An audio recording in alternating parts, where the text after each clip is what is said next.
My younger sister Chung Yinin was tragically pushed off a cliff by Wen Fangqi, the younger brother of Wen won the White Moonlight in my husband Bo Sichen's heart. She passed away on the spot, her life extinguished like a fleeting flower. That seemed like a terrifying nightmare, was deeply imprinted in my heart, and lingered constantly, refusing to fade away. In the courtroom, Bo Sichen, a man who is usually hailed as the light of justice in the legal profession, by everyone actually defended the murderer Wen Fangqi. Under his eloquent defense, Wen Fangqi was acquitted in the first instance judgment. At that moment my hope was instantly shattered, and anger and despair overwhelmed me like a surging tide. I had a fierce quarrel with Bo Sichen because of this. The intense argument echoed in the room, and every word was filled with my pain and unwillingness. Eventually we parted unhappily. His resolute departing figure was like a sharp blade piercing my heart. Subsequently Bo Sichen turned around and went to another city, wholeheartedly helping Wen Wan with her divorce lawsuit. After he returned home, he sent me a message, asking if I had calmed down. With my heart full of pain and disappointment, how could I reply to him so easily? He seemed to be enraged by my silence, and kicked the refrigerator fiercely in anger. That kick seemed to have landed on my heart as well. But somehow he seemed to recall something, and his expression gradually softened. He then sent me a message to coax me, saying that when I calmed down I should come home quickly, and that he would accompany me to celebrate our wedding anniversary the day after tomorrow. Bo Sichen was still in the dark. He had no idea that I was already dead. My body was brutally and violently broken into several pieces, and was coldly hidden in the refrigerator right in front of him. The refrigerator, which he had kicked hard, shook particularly violently, yet Bo Sichen, standing in front of it, seemed completely unaware. He was looking down, frowning at the phone screen, his eyes full of anger, and tinged with a bit of confusion. This was the first time that I, who was usually considered clingy by him, didn't reply to his message immediately. Bo Sichen pursed his lips and stubbornly stared at the chat box, his face full of confidence and certainty. After all, he had promised to accompany me to celebrate the anniversary. In his opinion, I would surely be extremely happy. Thinking of my excited appearance, he shook his head and gave a soft chuckle. Unfortunately, he was destined to be disappointed. In his imagination, a series of white dialogue boxes would quickly pop up on the other side, but it didn't happen. Bo Sichen's eyes widened in disbelief. His chest heaved violently, and the veins on his forehead bulged. Just when his anger was about to get out of control, a thumping sound came from the refrigerator. Only then did Bo Sichen notice the abnormality of the refrigerator. He looked at the still slightly shaking refrigerator, a flash of confusion in his eyes, and muttered to himself, "I remember she just bought this last month. How could the quality be so poor?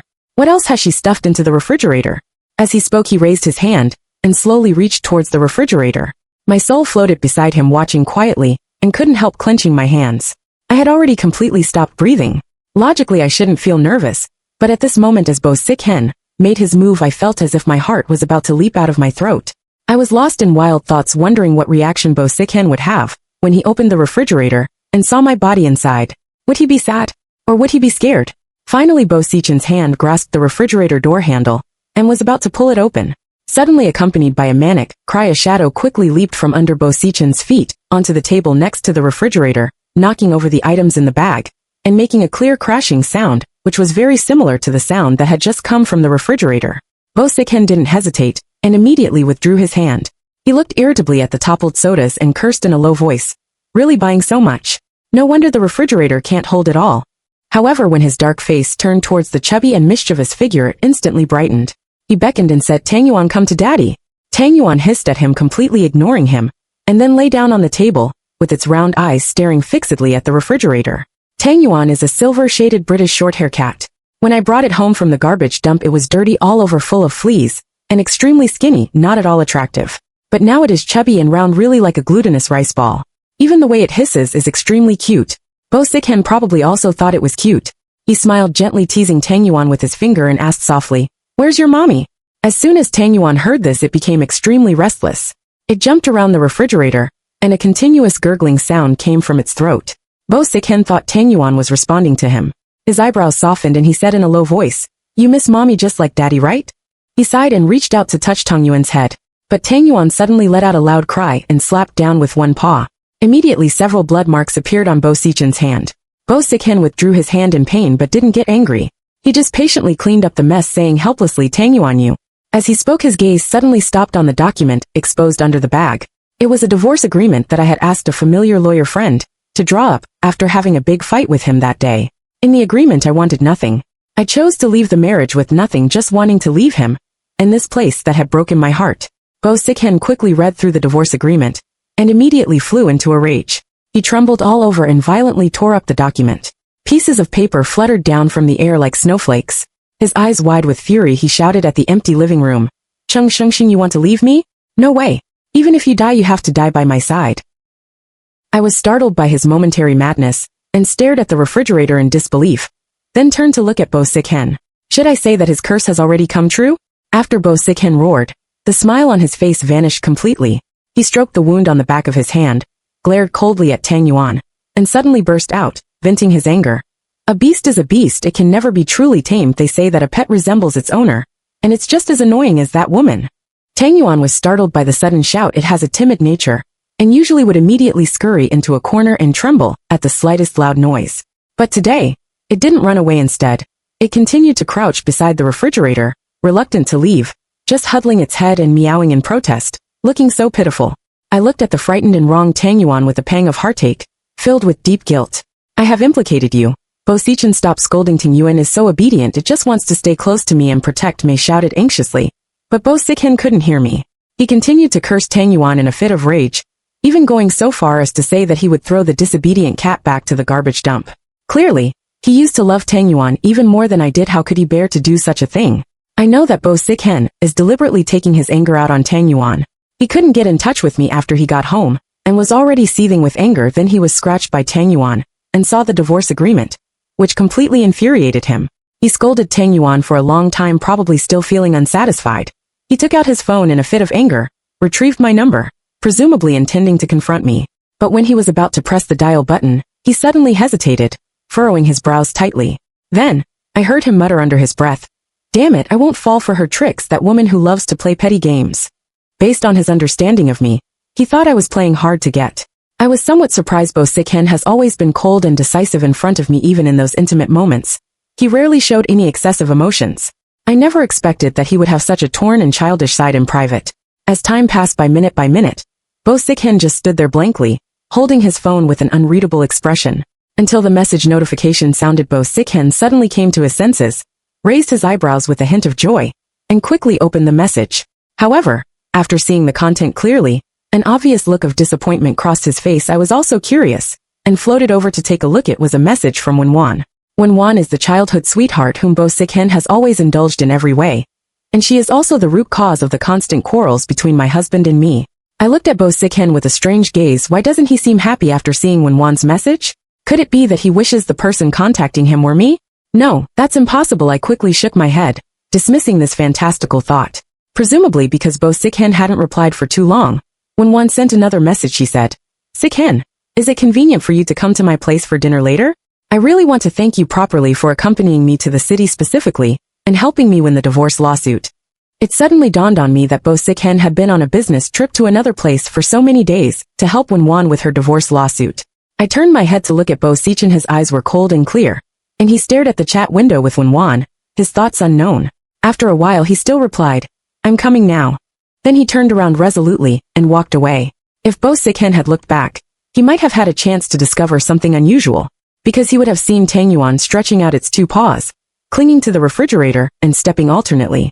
This is an action that Tang Yuan only does when it's facing me. For this reason, Bo Sichen used to be quite jealous, complaining that although he loved Tang Yuan so much, the cat only wanted to be close to me.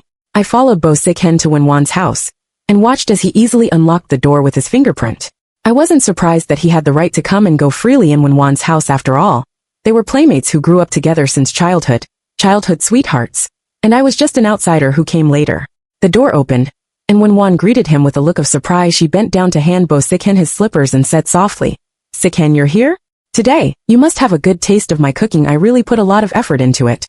Wenwan had a high ponytail, and was wearing a pink apron, looking very much like a virtuous wife and loving mother. Bo Sichen smiled gently and said, "You've worked hard. Brother-in-law, you're here."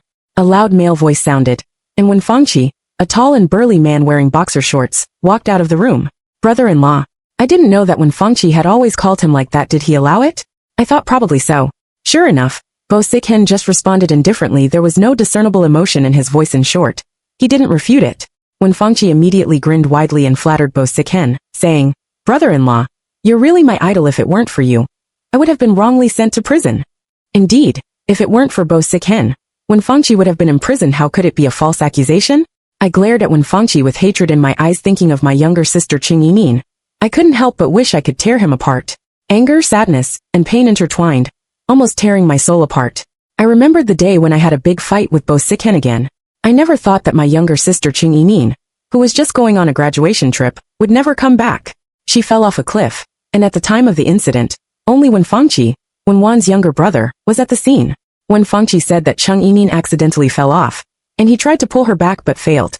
I didn't believe it. I firmly believed that he was the murderer, and that he had long had evil intentions towards Yimin. I swore that I would send Wen Fangqi to prison and seek justice for Yimin. But I never expected that the defense lawyer for Wen Fangqi would be Bo Sichen. This top lawyer in the country, hailed as the light of justice in the industry, actually disregarded his reputation and exonerated Wen Wan's younger brother. With him around, who could win? On the day when the first instance judgment of acquittal was announced, I went crazy and had a huge quarrel with Bo Sichen. I interrogated him as to why he would assist that murder. Was it merely because he was Wen Wan's younger brother? But what about me? And what about my dear younger sister? I hurled at him all the accessible objects within my reach, causing him to bleed profusely. Bo Sichen's face turned ashen. Yet he merely evaded and did not retaliate. Eventually, he could no longer tolerate it and shouted at me to stop. Sheng, stop going crazy. I've watched Xiaoqi grow up's not that kind of person. Do you have any evidence? How can you falsely accuse an innocent person without proof? I was like a madwoman, shrieking and yelling at him hysterically. Xiaoyin adored you as her brother-in-law so much, yet you didn't help her. You're a cold-blooded creature. Get out. I must divorce you. Given Bo Sichen's current status, when had he ever been scolded to his face like this? He had never endured such humiliation. He too became enraged, slammed the door, and left with a stiff face, leaving behind a sentence. Stay home and calm down during this period. He left me alone at home, and then went to another place to assist Wen Wan with her divorce lawsuit. And then, something happened to me. Just yesterday, after I completed the formalities for my sister at her university and returned home, I discovered a man lingering in our house, specifically in my sister's room. He was wearing a hood, and was fully covered, with only a pair of fierce and somewhat familiar eyes exposed. I didn't have time to take a closer look. My intuition told me that I should run. So I ran, but it was already too late. I was trampled underfoot. A hard leather shoe mercilessly crushed my face. The distress call I made to Bo Sichen was cut off before it could be connected. After hours of torment, in the end, all I could see was a sea of radi. Couldn't help but cover my face, as if the searing pain was surging back from my memories. I turned to the three people at the dinner table, who were enjoying a harmonious time. Wen Fangqi kept trying to start conversations, and Wen Wan was laughing heartily, amused by Wen Fangqi. Conversely, Bo Sichen was rather abnormal today. His expression was indifferent, and he hardly participated in the conversation between the siblings, as if he was in a daze. It was not until Wen Wan called his name 3 times that he seemed to come to his senses and asked, "What's wrong?" Wen Wan had been doted on by Bo Sichen since childhood. She had always had her requests met, and had never been ignored by him. At this moment, her smile almost faltered. But she was a woman who was extremely good at disguising. She still smiled shyly and said, "It's nothing. Sichen, let's raise our glasses together also. Thank you for helping Xiaoqi in court. If it weren't for you, I would have lost my only younger brother." Bo Sichen made a sound, as if deep in thought, and didn't move. Seeing this, Wen Fangqi pursed his lips and complained, "Exactly, brother-in-law. If it weren't for you, I would have been killed by that crazy old woman. Her sister died. What does that have to do with me? What could I possibly think about her nerdy sister? That crazy woman just won't leave me alone. She's crazy, isn't she?" Wen Fangqi's mouth was like an unstopped faucet, constantly hurling insults at me. Previously, Wen Fangqi often spoke of me in such an impolite manner. Bo Sichen had always been very indulgent, at most asking him to watch his words. On several occasions, when I heard such remarks, I was both angry and wronged. When I complained to Bo Sichen, he said I was petty. He also persuaded me to be magnanimous. "It's just a joke from a kid. What are you arguing about with a boy 10 years younger than you? Be more generous, Sheng." But Wen Fangqi was no longer a child. When I tried to reason with Bo Sichen, he just looked at me silently with a condemning gaze. His silence and actions made my anger rise to the top of my head, and my emotions completely broke down. Every time Bo Sichen would, just like this time, say casually, "Calm down properly." And then he would slam the door and leave. He was certain that I would calm down in a few days, and still love him, and be clingy to him. At this thought, I wanted to cover my ears, so that I wouldn't have to listen to these unpleasant words. But Bo Sichen was quicker than Mei He, forcefully slapped his chopsticks down and shouted sternly, "That's enough." Bo Sichen's sudden outburst immediately silenced Wen Fangqi. His reaction startled Wen Wan and her younger brother, and also surprised me. What was wrong with Bo Sichen today? Was he unable to bear others speaking like this? And was he defending me? I was somewhat confused at the dinner table. Everyone fell silent. Bo Sichen's face was solemn, as he stared fixedly at Wen Fangqi. After a long while he suddenly inquired, "Did you really not do anything to Qing Yinin?" The air suddenly froze. What did he mean? I suddenly turned my head to look at Bo Sichen. What did he know? With a thud, Wen Fangqi dropped to his knees and burst into tears instantly. Brother-in-law, Hitmei just didn't have the strength to hold Hermie. Hand slipped, and she fell. Brother-in-law, if even you don't believe me, who else will? Then I can only prove my innocence with my life. He was crying so hard, with snot and tears all over his face, and he seemed about to take his own life. No, Wen Wan rushed over to try to hold Bo Sichen, but was pushed away by him. She could only look at him pleadingly and begged, "Brother Sichen, I've already lost my parents. Do you really have the heart to make me lose my only younger brother?" I also looked at Bo Sichen. Yes, Bo Sichen, you feel sorry for Wen Fangqi. He is Wen Wan's relative, but Yinin is also the only relative I have to rely on. She adored and respected you so much she vowed to become an outstanding lawyer, just like you, and be a light of justice. And you, how could you bear not to seek justice for Yinin after her death? Looking at the indifferent and distant man in front of me, I pressed my hand to my chest, feeling so uncomfortable that I was gasping for breath. Now that I'm dead, no one will pursue Yinin's death anymore. Are you happy, Bo Sichen? Bo Sichen narrowed his eyes. His eyes were cold and determined, and his black pupils were as deep as a dark pool, making it impossible to fathom what he was thinking. Seeing this, Wen Wan desperately wiped away her tears, truly heartbroken. Is Cheng Shengsheng still angry with you?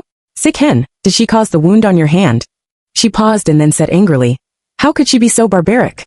It's me who's sorry for her. I can apologize. I'll go to her place and kneel down to apologize. Is that okay?" After saying that, the brother and sister wept together in an embrace. Their seemingly sincere and heartfelt behavior made me almost believe that Cheng Yinin's death had nothing to do with Wen Fangqi. I turned to look at Bo Sichen. He was staring at the wound on his hand, which I had crazily inflicted during our argument. His slender and white knuckles tapped on the table rhythmically, each tap gripping the hearts of everyone present, including me. I also wondered if, just once, the balance in his heart would firmly tip in my favor. "Sichen," Wen Wan called out coquettishly, and tried to reach for Bo Sichen's hand again.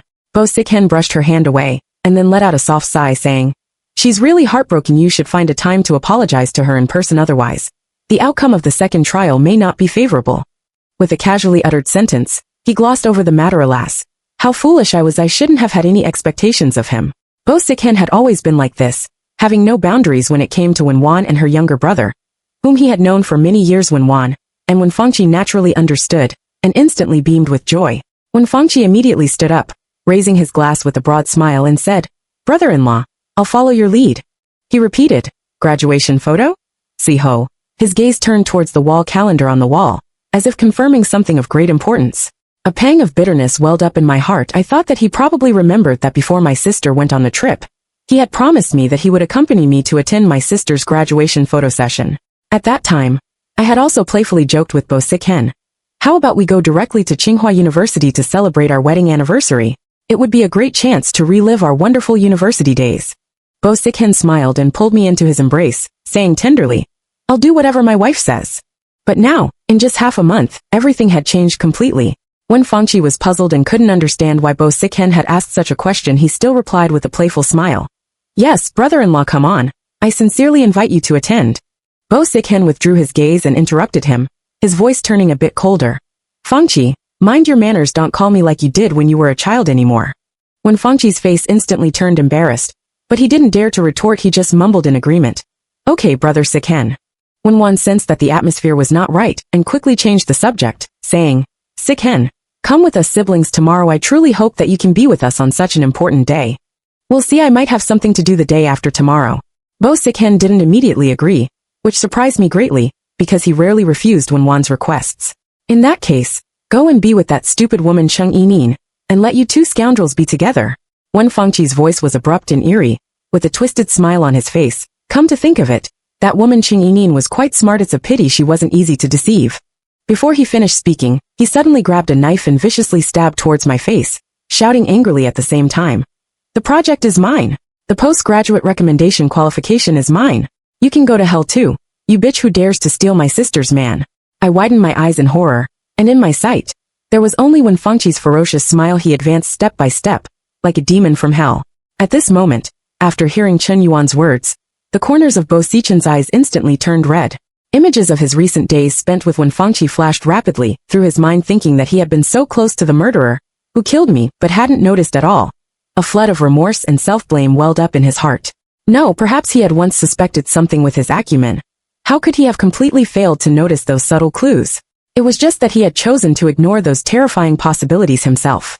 Bo Sichen's emotions broke down. He slid from the hospital bed to the floor, clenched his hands into fists tightly, and pounded the ground fiercely, cursing continuously. Damn it, I'm so kaduk. Blow after blow. His hands were already bleeding profusely, but he didn't care at all.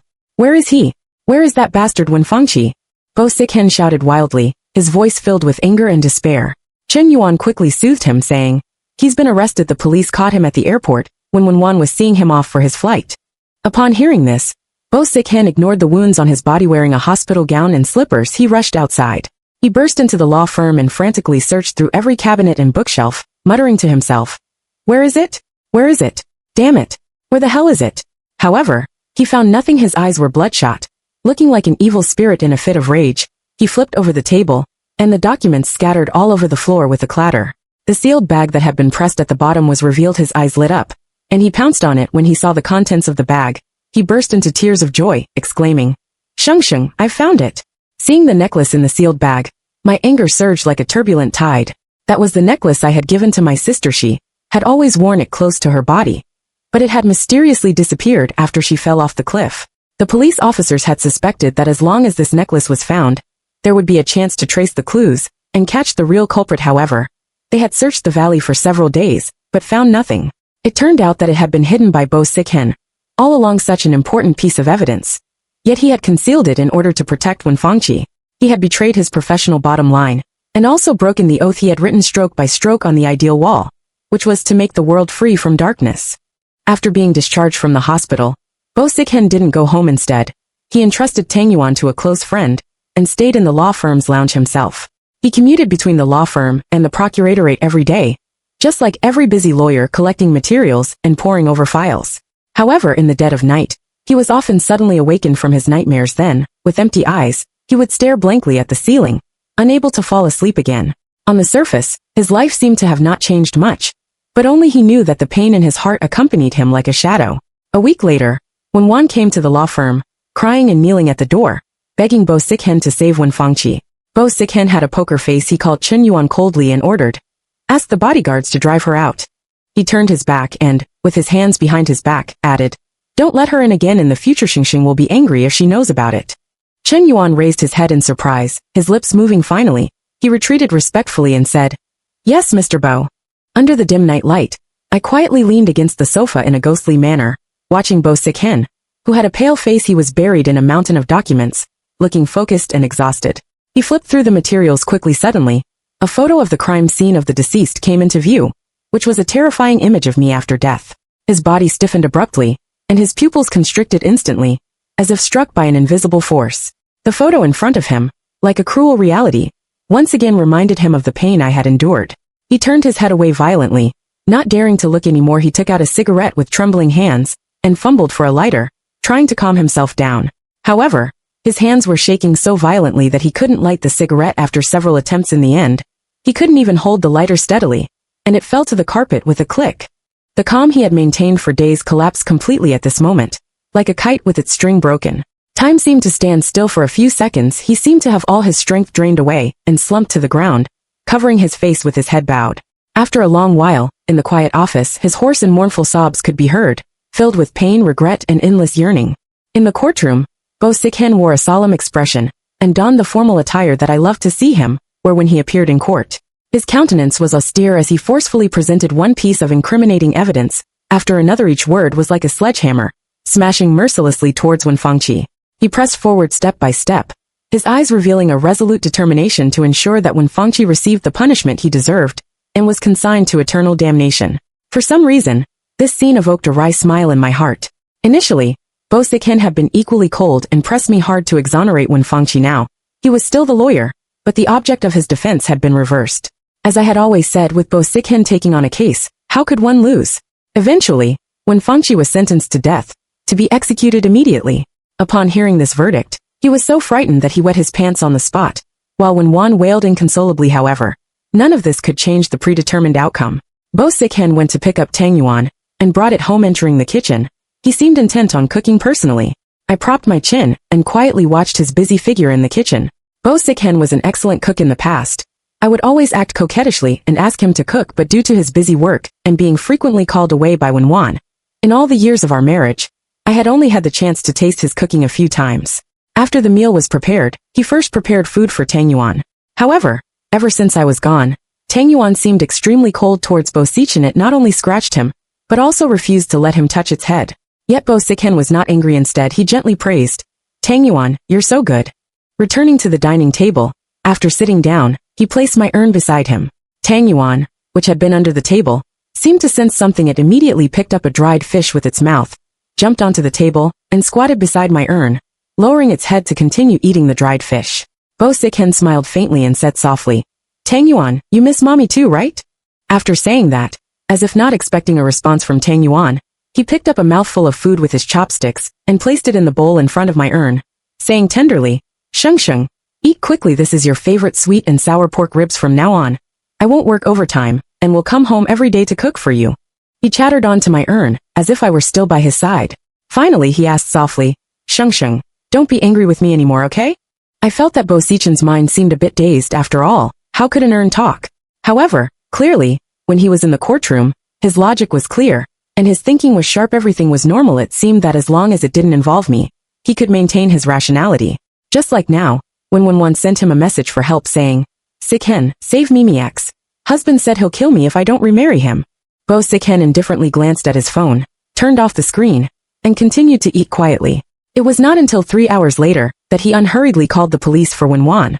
By the time the police arrived, Wenwan had already been brutally killed by her ex-husband and even chopped into pieces and cooked. After learning this news, Sichen showed no expression. He lowered his head to clean Tang Yuan's litter box, muttering to himself, "It has to be cleaned thoroughly. The smell is too strong. Her rhinitis will flare up." A teardrop slid from the corner of his eye and disappeared instantly into the cat litter.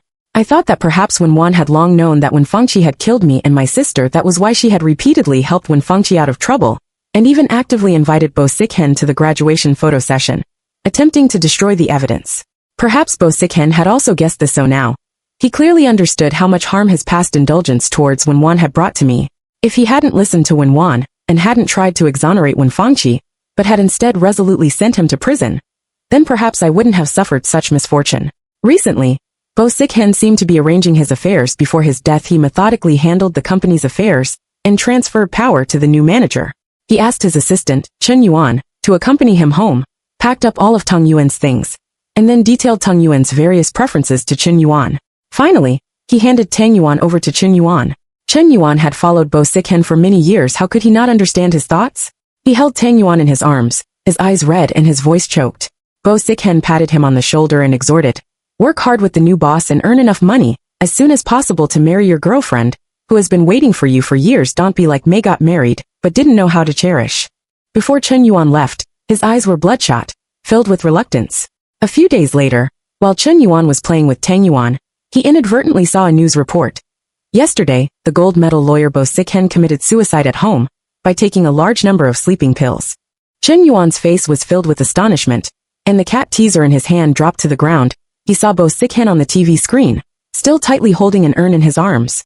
Could it be that because the school was in another city, he was worried that he wouldn't be able to rush back to celebrate our anniversary the day after tomorrow? I secretly speculated in my heart. Wenwan seemed to have the same question and asked on my behalf, "Sichen, is there something urgent the day after tomorrow that's more important than accompanying me to Xiaoqi's graduation photo session?" She furrowed her delicate eyebrows and looked at Sichen with full of doubt, waiting for his answer. "No, it's a trivial matter." Sichen's body stiffened slightly, trying to cover up as he denied it. Then he got up and walked outside, saying, "There's still work at the law firm. I have to go." He left in a hurry, ignoring Wenwan's pleas and calls from behind. People were coming and going in the law firm. Sichen's appearance immediately attracted everyone's attention. He looked straight ahead and walked directly towards his office. A person as outstanding as Sichen had long been accustomed to being chased by the gazes of others. He had always been the center of attention in the crowd. We got to know each other in this way during our university days. At that time, Sichen was the most outstanding student in the law school and had been at the top of the campus heartthrob list for years. I had long heard of his name, and I really got to know him when I was working part-time. My parents passed away early, and my sister was 10 years younger than money left at home was not enough to support our studies. I could only work hard at part-time jobs, taking on 8 part-time jobs simultaneously just to survive. For several consecutive days, I met Bo Sichen in different part-time job stores later. He took the initiative to greet me, and we had an interaction. After that we got together. I once asked him why he liked me. Bo Sichen gently tapped my nose and said dotingly, "If I say I was attracted by a certain silly girl's hard-working spirit and her independence and self-reliance, would you believe it?" At that time, I was overjoyed and naturally believed it wholeheartedly. If Wenwan hadn't returned from abroad, taking a leave of absence from school due to family changes, perhaps everything would have been wonderful. The Wen family went bankrupt, and Wenwan's parents met with misfortune, leaving only Wenwan and Wenfangqi behind. Wenwan had been extremely dependent on Bo Sichen since childhood, and Bo Sichen was not only willing, but also delighted to be relied on by her. He not only paid Wenfangqi's tuition fees, but also, when Wenwan got married, took it upon himself in the name of an elder brother to bear all the dowry expenses. He even gave the house that he had bought when he proposed to me to Wenwan. On my birthday, Bo Sichen immediately got out of bed and left, simply because Wenwan called him crying, saying that she was suffering from a high fever. At that time, when Wenwan was already married, I had a huge quarrel with Bo Sichen because of this. But Bo Sichen thought I was being unreasonable, saying, "I've always thought you were independent, strong, generous, and decent. Why are you being so melodramatic now?" Later, countless of my quarrels with Bo Sichen were almost all because of that delicate and dependent Wenwan, that poor girl whom he claimed to love merely as a younger sister. I snapped out of my reverie and saw that Bo Sichen was already seated at his desk, attentively poring over something. I stole a glance and realized it was the case files of my younger sister Emin. I surmised that Bo Sichen was looking at these probably to more smoothly defeat the overconfident me in the second trial. I didn't want to look any further, and thus intended to move a bit farther away. Just then, the assistant Chen Yuan happened to knock on the door and entered. Chen Yuan reported to him, "Mr. Bo, the madam asked me to find someone to draft a divorce agreement a couple of days ago. I didn't do it for her, and she also said." Chen Yuan hesitated for a moment. Bo Sichen's hand that was holding the pen halted, and he asked, "What did she say?" Chen Yuan seemed hesitant to speak. Eventually, under Bo Sichen's increasingly frosty expression, he stammered in reply, "The madam said that she wants to divorce you so that you can rightfully marry Miss Wen." Bo Sichen's face instantly turned ashen with anger. He threw the pen down and gritted his teeth as he uttered a few words. "Chung sheng sheng." Chen Yuan knew that Bo Sichen was already furious, but he hadn't finished relaying the message. He had no choice but to continue bravely. "The madam also said that she's going to find the most brilliant lawyer to fight the second trial, sir. Do you think you should contact the madam? Even a 3-year-old child knows that the most brilliant lawyer is none other than Bo Sichen." My such behavior was undoubtedly like pulling a tiger's whiskers, clearly intended to provoke Bo Sichen. As expected, Bo Sichen was so angry that he laughed. He licked his back teeth and slowly, word by word, said, "No need. I'd like to see how long she's going to carry on like this before she's willing to stop." After the assistant left, Bo Sichen braced his hands on the table and desperately took deep breaths, attempting to calm his emotions, but it seemed to be of no avail. I floated by the French window and watched him inhaling and exhaling repeatedly, finding it somewhat amusing. Was he really that angry? Could I actually have such great power as to anger Bo Sichen, who was renowned for his stable emotions? Finally, Bo Sichen gave up on this futile attempt. He walked briskly to the window, stared outside, and pursed his lips tightly. Moments later, he took out his phone and sent a message to Wenwan, saying, "What time tomorrow? I'll go with you." Subsequently, he opened the chat window between me and him, looking at the words where he said he would accompany me to celebrate the anniversary. And then scrolling up, there were all the messages in which he had questioned me after he got home today, and I hadn't replied to any of them. The more he looked, the angrier he became. In the end, he typed a line of words at great speed. "I'm not sure if I can be back the day after tomorrow. I'm going to Tsinghua University." After successfully sending the message, a hint of satisfaction flashed across his eyes and brows. Bo Sichen knew exactly how to make me angry with just this one sentence. I knew that not only would he not accompany me to celebrate our wedding anniversary, but he would also attend Wenfangqi's graduation photo session, which should have been Emin's graduation day at Tsinghua University. Fortunately, Bo Sichen wouldn't have the chance to see me furious and heartbroken. I looked at the still proud, even somewhat childish man in front of me, and thought to myself.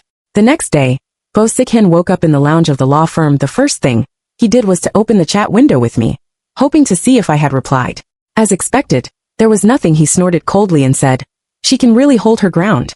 He closed our chat window and accidentally opened the community homeowners group. They were fervently discussing the power outage last night. Bo Sichen took a quick glance and had no interest in reading further. Just as he was about to close his phone, several new messages popped up in quick succession. One homeowner asked, "Has anyone smelled something really foul?" The power outage in this hot summer is already unbearable. And there's such a strong strange smell whose house has a dead rat. Another homeowner immediately chimed in. I smelled it not long after the power outage last night. It seemed to be coming from the next door house. It made me feel nauseous. Neighbor, are you there? The profile picture of the last homeowner, who spoke, looked very familiar. Sichen immediately sat up straight. He clicked on the homeowner's note and found that it was the house number of our next door neighbor. Sichen furrowed his brows and scrolled up through the chat records in the group, deep in thought. Just then, when Juan's call came in, interrupting his train of thought. Sichen, we're downstairs of your company. Shall we go? Sichen responded and hung up the phone. Before leaving, he thought for a moment and summoned Chen Yuan, instructing him, go to my house and feed Tengyun clean its litter box as well, so as not to stink out the neighbors. Sichen still thought that the foul smell at home was caused by Tengyun. If Tengyuan's litter box wasn't cleaned for a while, it would indeed emit a strong odor. In the past, every time I cleaned it, I would be reduced to tears and sneeze continuously later. It was Sichen who did the cleaning yesterday. He left in a hurry because he was angry with me and didn't clean up after Tengyuan. Thinking of this, Sichen added another instruction. Give it a bath too and make it clean or else. He stopped and didn't finish his sentence. Chen Yuan left tactfully. Sichen stood there and muttered softly. Or else, when that nagging woman comes back home, she'll surely accuse me of abusing her precious pet again. So annoying. I looked at Chen Yuan's retreating figure and felt a bit worried. I trusted Chen Yuan to handle things, but I was just concerned that the power outage might cause the thawed blood water in the refrigerator to leak out. If Chen Yuan saw that, he would probably be scared to death. Thinking of this, I glanced at Sichen, who was still muttering to himself, wondering what his reaction would be then. In the car, Sichen leaned back on the seat and closed his eyes, feigning sleep. When Fangqi was beside him, showing off his academic achievements, planning everything from graduation and further studies, to working in Sichen's law firm in the future. During this time, Sichen didn't say much. It was only when he heard Fangqi say that he had been recommended for postgraduate studies that he opened his eyes and asked, you got recommended for postgraduate studies? Didn't you say you were just a bit short before? When Fangqi's expression froze, and he forced a laugh. It was just a little bit. Now I have enough credits. Sichen pressed further. Who was ahead of you before? When Fangqi's hand on the steering wheel involuntarily curled up, his eyes flickered, and he stammered. It was? When Fangqi subtly exchanged a glance with Wan in the rearview mirror, Wan smiled and smoothed things over, saying, Sichen, Fangqi has a rough personality. How could he remember such details clearly? Regarding the postgraduate recommendation, it was just good luck. He had almost given up on it. Fortunately, the project he had been working on last semester added some points. If you're curious, why don't you ask Xiaoqi to tell you about his project? No need, just focus on driving. Sichen rubbed his forehead. He had just asked casually. Throughout the journey, the atmosphere was somewhat silent. I saw Sichen unlock his phone and check it several times. Each time, he was looking at the chat window between me and him, staring at the last message I had sent. I had sent it to him 2 days before the incident. I asked him, who are you on a business trip with? And when will you be back? I want you to accompany me to Tsinghua University. At that time, Sichen didn't reply to me at all, but now he was looking at it over and over again. I thought to myself, was there any point in doing this? It was not until Chen Yuan called that he stopped this senseless behavior. On the other end of the line, Chen Yuan said, Mr. Bo, I've already fed Tang Yuan, and the cleaning is done. If there's nothing else, I'll head home. Sichen let out a hum just before hanging up. He suddenly called out to Chen Yuan. Wait a moment, is there any strange smell at home? Chen Yuan replied, it seems like there is, but also seems like there isn't. Mr. Bo, I have a severe cold, and my nose is completely blocked, so my sense of smell might not be accurate. By this time, they had already arrived at Tsinghua University when Wang called for Sichen to get out of the car. Sichen hung up the phone in a hurry, saying, forget it, just go home once you're done. Throughout the graduation photo session, Sichen seemed somewhat distracted.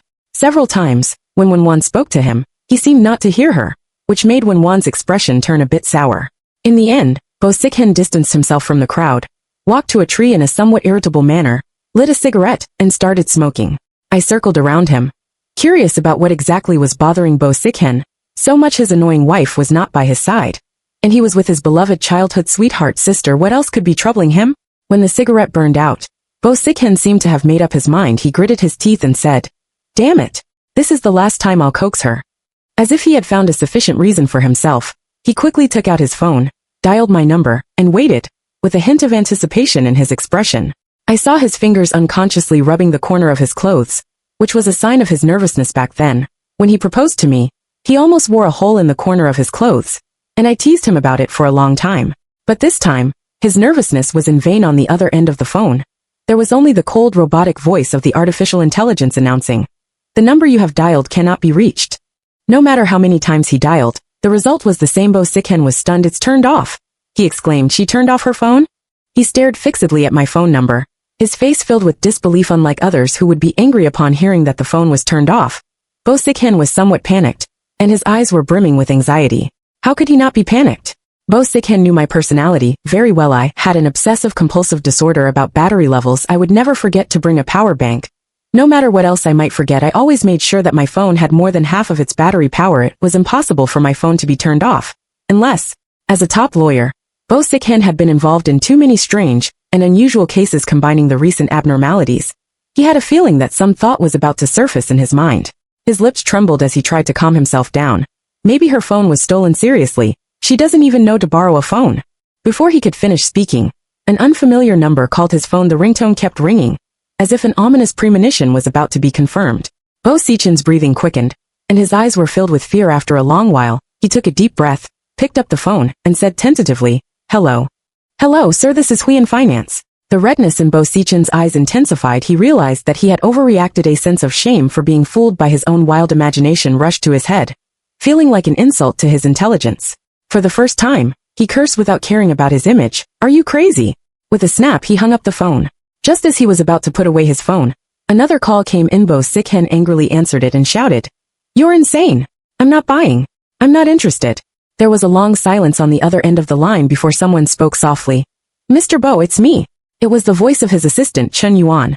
Sichen was silent for a moment, cleared his throat, and regained his usual calm and composed demeanor. "What's the matter? Is there any urgent work?" Chen Yuan's voice was a bit hesitant. "Well, not exactly, but..." Sichen hated it when people beat around the bush. He furrowed his brows and said coldly, "What are you hesitating for? Speak up." Chen Yuan was very afraid of Sichen, and didn't dare to beat around the bush anymore. "Mr. Bo, just as I was about to leave, I was surrounded by a lot of policemen. Now they're all at your house saying that Madam's body might be inside." His voice was loud and filled with fear, causing Sichen's pupils to constrict sharply. He took the phone away from his ear, and confirmed it again. And again, this was not the previous scammer's call. It was really Chen Yuan. He controlled his unsteady voice and said, "Do you know what you're saying? I went home yesterday, and Shengsheng wasn't there at all." Remembering that he had almost turned the house upside down yesterday, but hadn't seen me, he was even more certain. "Chen Yuan, how dare you play such a joke on me? Do you want to die or are you tired of your job?" On the other end of the phone, Chen Yuan's voice was trembling and tinged with sobs. "Mr. Bo, it's true, madam. She's in the refrigerator. Mr. Bo, please come back quickly."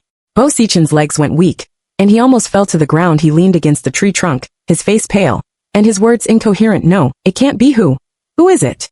For the first time, Sichen left Wan and her younger brother behind, and drove at a crazy speed, turning a 3-hour drive into a 1-hour one.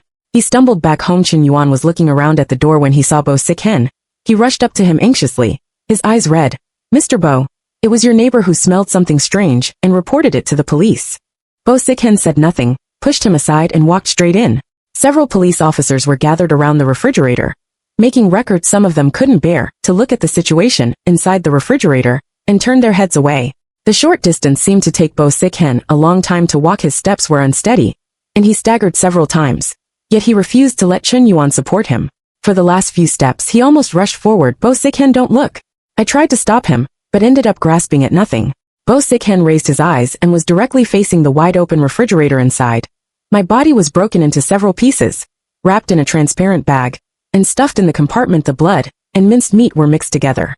At this time, a police officer said, the approximate time of the crime was early in the morning the day before yesterday. The victim suffered inhumane torture, but after being stuffed into the refrigerator, she might have still been alive, and may have even hit the refrigerator with her body to call for help. Sichen was struck as if by lightning. That day was. Sichen suddenly remembered that when he came back from the business trip and kicked the refrigerator, I might have been using my last bit of consciousness to call for help. He should have noticed it long ago. Sichen shook his head and stepped back. "Shengsheng, no." Then he fell straight to the ground and fainted. Sichen didn't wake up until a day and a night later. The first thing he heard was, "Mr. Bo, the police found a camera on the cat stand. It was probably used by Madam to watch Tongyun. The angle happened to record the process of the murder. The murderer." Chen Yuan paused. "It's Fangqi." At this moment, my head ached dully. It was him, yes. I remembered during my struggle, I tore off the murderer's hood. Fangqi's eyes first showed panic, and then turned fierce. "Hello, sister, you've seen me."